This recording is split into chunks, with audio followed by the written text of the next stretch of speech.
Cara kerja mesin WANKEL Rotary Engine. Cara kerja dari mesin Wankel lebih sederhana dibanding dengan mesin piston namun tidak berbeda dalam langkah sama seperti 4T yaitu hisap, kompresi, usaha, dan buang.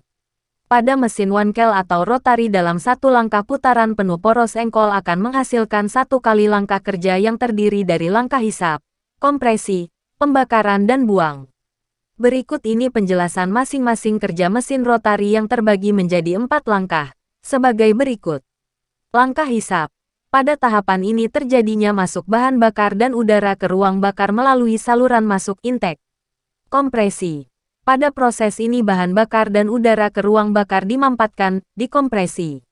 Langkah kerja pembakaran pada proses di mana campuran bahan bakar dan udara yang sudah dikompresi ini kemudian dibakar melalui percikan bunga api dari busi kombustion, sehingga menghasilkan daya ledak dan tenaga mesin.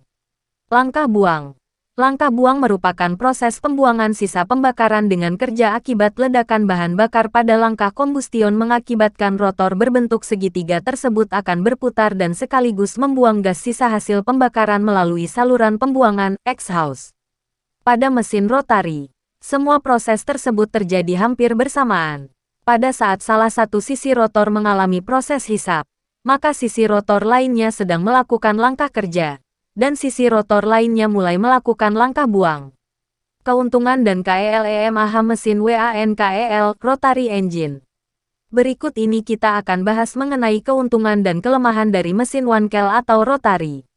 Keuntungan. Ada 3 faktor yang berkontribusi pada kesuksesan mesin Rotary yaitu kelancaran. Mesin Rotary delivery power sangat halus karena tidak ada bagian yang saling bergantian menyalurkan power seperti batang penghubung connecting rod, poros hubungan, camshaft, mekanisme katup, del, serta massa putaran Carter silinder yang relatif besar sebagai flywheel.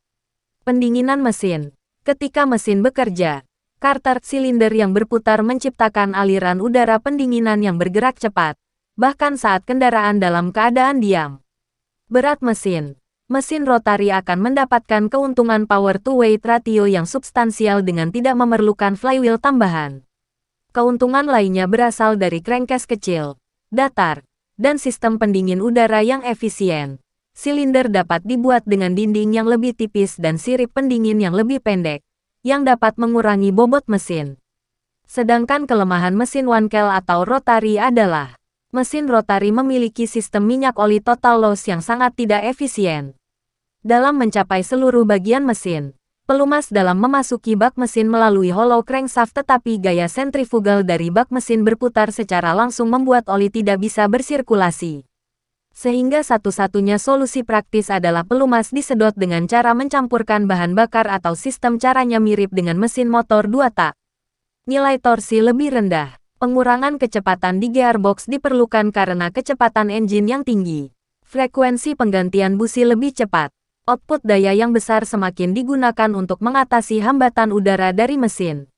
Kontrol engine rumit, sehingga mengakibatkan boros bahan bakar. Efek pengereman dengan mesin engine brake kecil. Demikian pembahasan kali ini mengenai mesin Wankel atau Rotary Engine. Semoga dapat bermanfaat dalam mempelajari teknologi otomotif.